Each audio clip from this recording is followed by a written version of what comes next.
Tiba gol naik, saya jangka, saya dapat nombor 2 atau nombor 3.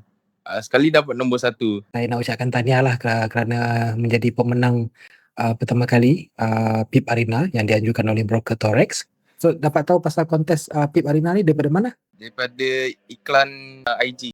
Apa yang membuatkan Cik Sunardi berminat untuk join competition ni? Awal-awal saya tengok macam menarik. Lepas tu saya join trade dalam 3 hari je.